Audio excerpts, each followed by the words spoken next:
Hi, I'm John, and welcome to Made in China.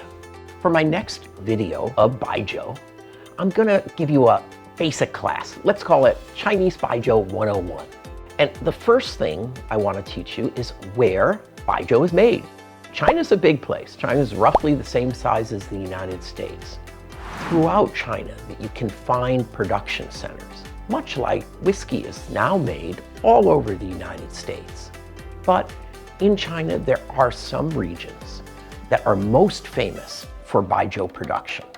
Let's start with Baijiu, a region, and a town in Baijiu, Maotai. Maotai is arguably the most famous and renowned place in China making Baijiu. Then, right next door, there's Luzhou, which is in Sichuan. And my friends in Luzhou say, oh, they're actually the cultural and spiritual capital of Baijiu in China. In addition to these two places, there are other places, like in Shanxi. You have Fenyang, which makes light aroma Baijiu.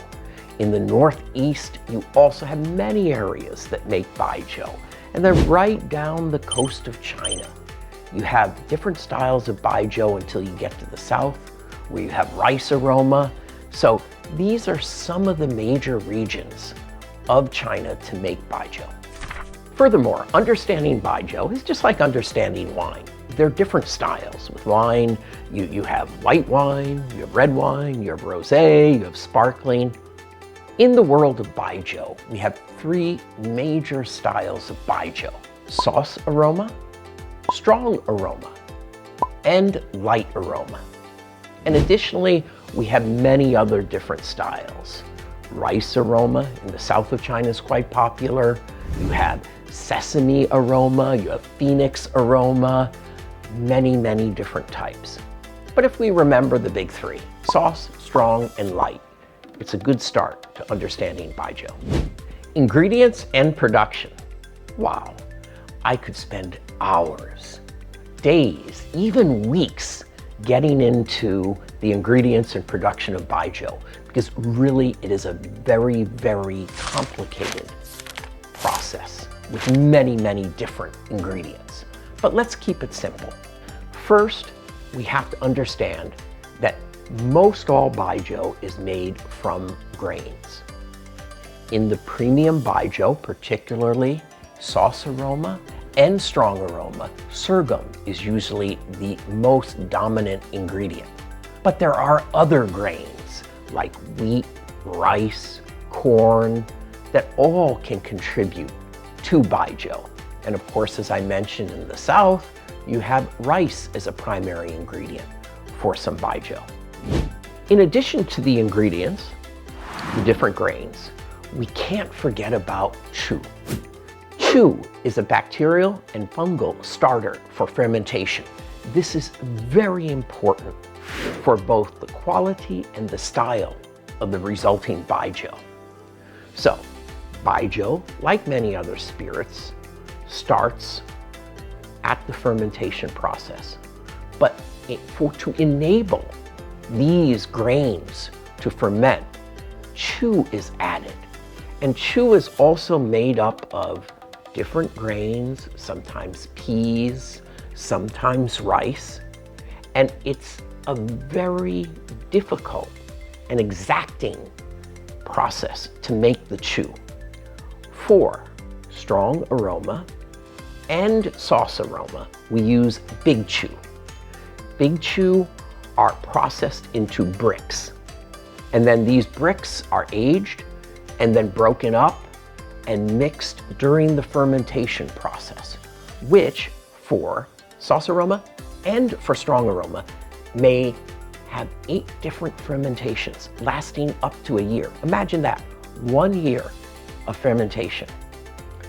For light aroma, also rice aroma, some others, we use small chu, which is cooked rice in little balls, and that is also a facilitator, a catalyst for fermentation.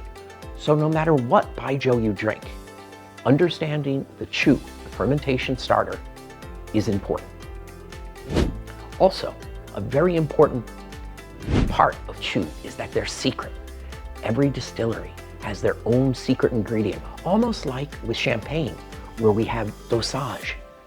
And each house will have a special process, use their ingredients, and as I said, this is very important to the quality, style of the Baijiu.